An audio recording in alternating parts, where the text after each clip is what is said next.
Hey there, NAC Warrior. Today we are going to be talking about food trends in 2023. So, I'm excited about this topic because actually I'm more interested about the topic because I was always curious how food trends actually start. And this article made me kind of think this is how it really gets started. But I think this is like the sort of like the raw part of it, and somebody's going to take this and run with it. But I'm curious to see what's going to happen in 2023 after reading this article, and I'll share it with you. So if you're on YouTube, please make sure to follow, subscribe, like, and turn on the notifications. I guess follow is more on the podcast side of things. And I have a question there on the podcast that you can answer. I try to put one question there a day. If there's some topic that you'd like me to put out there in the future, please let me know, especially if you have a specific question, maybe even a problem when it comes to health and fitness. Maybe I will have you come up here as a special guest, or just give me your, what you're dealing with on your journey, and I can help share with you my perspective based on my experience here.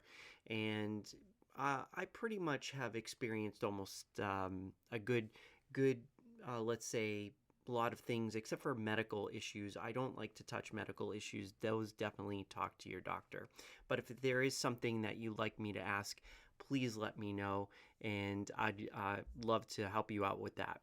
Um, as for today, I guess the focus for today for you would be more to, I guess, kind of follow me with this.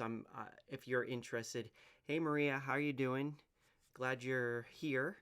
If you have any questions, feel free to ask them. Good to see you. Um, yeah, I'm curious how the trends happen in 2000, or any trends for that matter. So I'm gonna watch this, let's say, article and all the things that they put in it, and I'll share that with you in a moment. Um, and I'm curious how these trends actually start. And I believe what we're going to see is what's in this article. But I wanted to start off with actually saying, like, for you, are you going to change anything in 2023? I guess from my perspective, I see all these trends that happen, and all of a sudden, like, you have the keto diet, you have the Atkins diet, you have all these different things, and I don't see myself necessarily changing the foods I eat for 2023. And I'm not following any plan except for I kind of just eat what I eat, right? We're in a habit of buying what we do. Maybe stop eating so much cheese. That's a big one. That is a hard one for a lot of people, the cheese.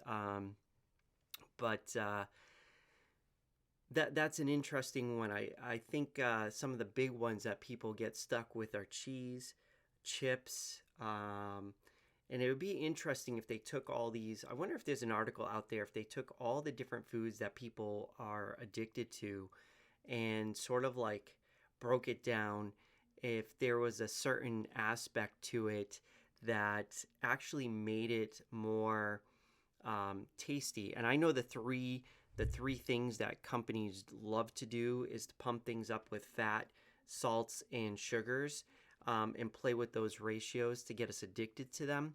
But it would be interesting if there's like a golden, let's say, standard that makes, like, or is there something genetically built into us that, like, for some it's cheese, for some it's potato chips. I wonder where that comes from. So I'm keeping mental notes of these because this could be good stuff in the future to start understanding ourselves a lot better. Because my thing is ice cream. Like, I love ice cream, I love chocolate, and the main ingredient in all those is dairy. So and sugar, I guess, dairy, sugar, and yeah. So it would be interesting, like, for one person, if they're addicted to, I don't know, whatever it is. Is there a DNA thing? Is it something we're grown up with? Cheese has casein and is actually addictive. Okay, casein. I'll have to look that up.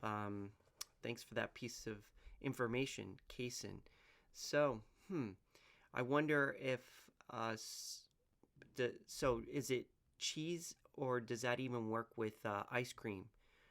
Is it a dairy thing, or is that a cheese specific thing? Do you know? I'd be interested in the answer to that. Um, but the article that I've seen here is talking about how things are going to shift in 2023. And I wonder if something like this gets kicked off and then somebody tries to capitalize on that and groups them together and creates this new, let's call it a new, it's a protein in milk. Okay. It's a protein in milk. So definitely a lot of dairy things have this casein thing. Uh, hmm. Now you've got me. I'm gonna have to dig into that for a future episode, because this is definitely interesting. Casein protein in milk, all milk products. Okay, so that would be ice cream, that would be chocolate, that would be almost everything that's addictively to eat. And I wonder if that.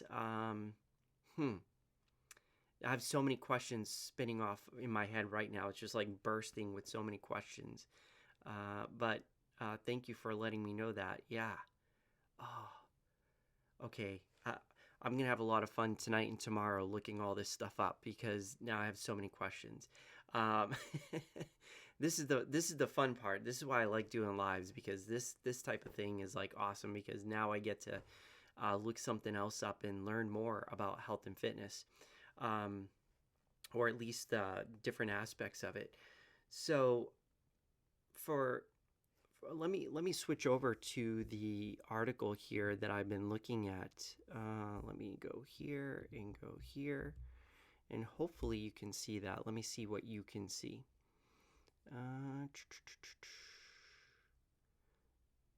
Yes. All right. So that's not the article. I was looking up some things for cleansing. All right.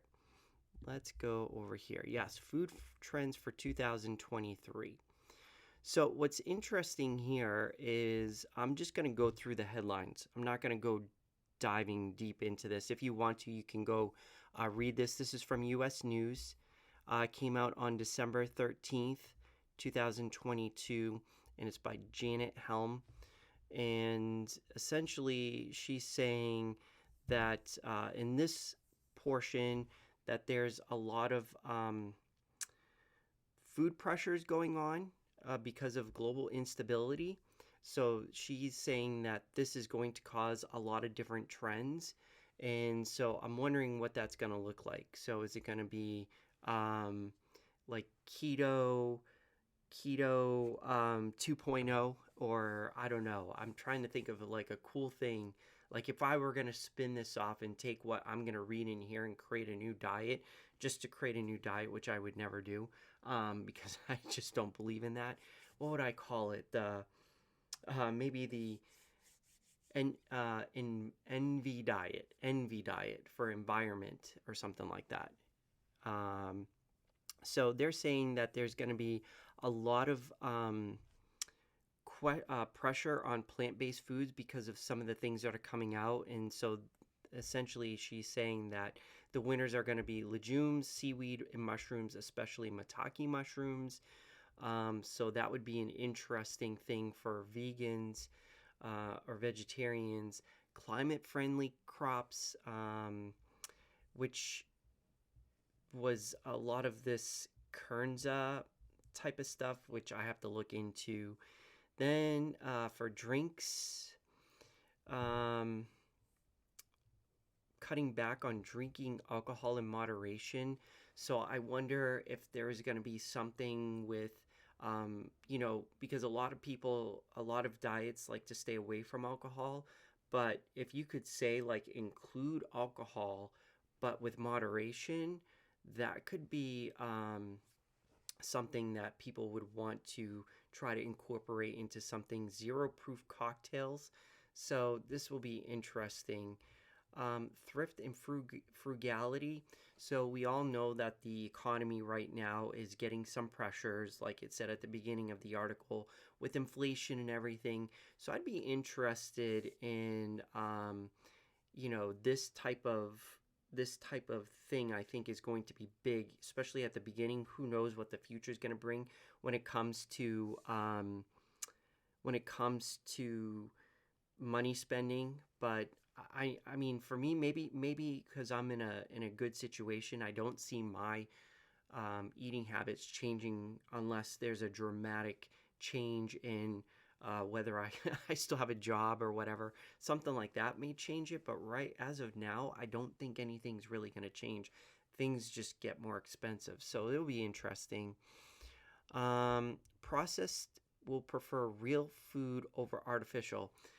I think this is something I would love to see. I would love to see a lot more pressure on companies going real over processed foods.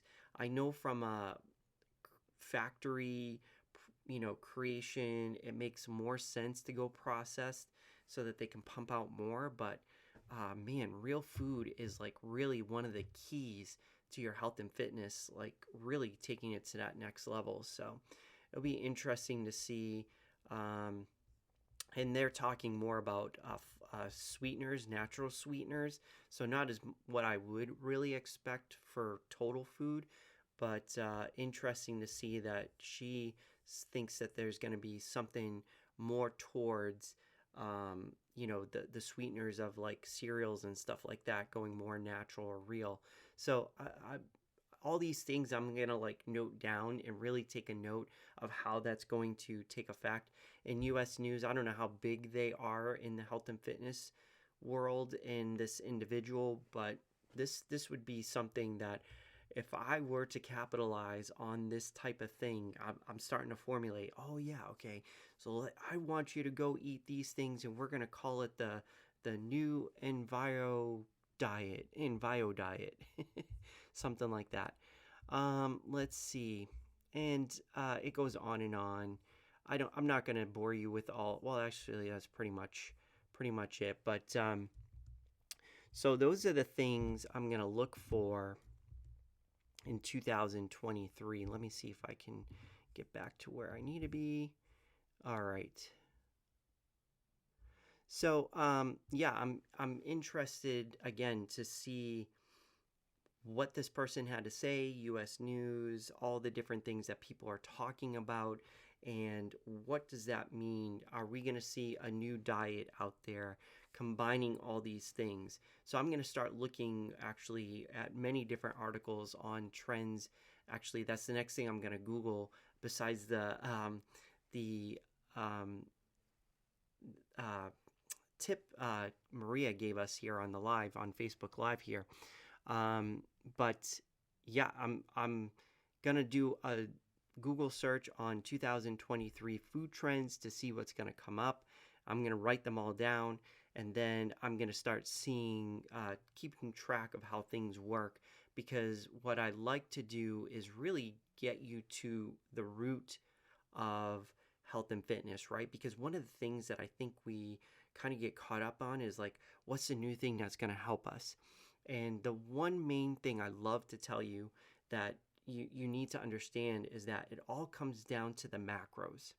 If you were to look at everything, all these different trends are looking at the macros and changing them. So from the Atkins to keto to gluten-free to all these different things, although gluten's probably not necessarily messing with the macros, but these different things that people are trying to create, they're just messing with the macros. And that's why sometimes they work for one group of individuals and not for others, because your body responds to macros in a different way. And depending on, I mean, even once you have that trending diet that you jump on, you don't know what the actual ratios you need. And so it gets very interesting when I see all these different trends coming through, and I'm like, oh, all they did here was add more fats, or they took out more fats and added more carbs, or they moved to more proteins. Really, it's those three things: carbs, fats, and proteins. How are they rotating through those and changing the ratios to it? And then throwing in different things like, okay, here's a gluten version. Here's, we're finding all these allergies and things that people are getting. And so you remove these different things and then they create a trend. And so what will be interesting is to see how this is going to translate in 2023 when things start rolling out and the keto diet may not be the most interesting diet anymore. What's going to be the new one? And I feel like in this world of um, diet eating and all these different trends, in our world, things seem to be rolling so quickly. And I feel like, we got to move to the next thing, to the next thing, to the next thing. So I'm curious what the next trend is going to be. Keto was a big thing over the last, I don't know, several years, and at least that's triggered me or hit my ears. I'd be interested to see what's going to come next. And regardless, I'm doing a cleanse starting January 1st. If you're interested, check out my episode from yesterday, and you can see sort of how that's going to work. And what I'm going to do is pretty much a vegetable, and it's just a reset. It's not to lose weight quickly or anything like that. It's sort of like a reset of the body, and then I'll go back to normal, regular eating. But I've kind of went a little bit overboard in the holidays, to be honest, and so I want to sort of reset my body. I kind of like a reset after the end of the year anyways, because I do eat a lot more junk than I probably should. But I'm not like doing it to lose weight. I'm doing it just to reset my body and get right back into the swing of things. So it's going to be 3 to 10 days. I will probably do it for about 4 to 7. I haven't really decided. It's sort of like a feeling. I do a lot of things based on how I feel. So if I feel like my body is reset, then I'll stop. If I feel like I need to keep going, I will. But usually it will be around 4 to 7 days. So that's what I'm going to do. So I hope this helps you in understanding the beginning of how trends start with foods. And I'm going to dive deeper into this article as well as other things that I read. And then I'm curious what the next new thing is going to be from the newest person. A part of me just wants to create one just to see what happens. But I know that in the long run, that only hurts people. Really, at the end of the day, what you want to do is have a well-balanced meal with carbs, proteins, and fats, and you want them as unprocessed as possible, and to make sure you get some greens in you, and really hydrate, get the sleep that you need. Those types of things are really the most important, not whether or not whether it's not so much important if you're on the keto Atkins, and you have to figure out what works for you, because what works for one person doesn't work for the other. And the other thing I find that people do is they try to find like shortcuts or loopholes. Like, for instance, the article that we just read there, if you read a little bit deeper on the vegans, they're trying to find alternatives like meat taste-alikes, all these different things to make vegan more attractive, but in the end, are they really more healthy? And we get away from the let's say the real part of going vegan is the nutrition, and I believe some animal protective rights there.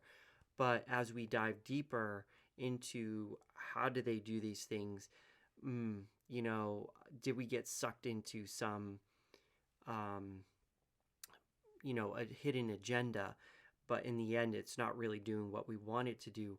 But we really need to stick to the basics, the fundamentals. So, and this is why I don't like all the news out there, is because a lot of things are going to start coming down, or they always do, right? And then they're like, oh, you got to go vegan. Well, vegan's not good anymore because of you're still hurting animals, and you need all this stuff and all that stuff. Keto isn't good for you because of this, and that.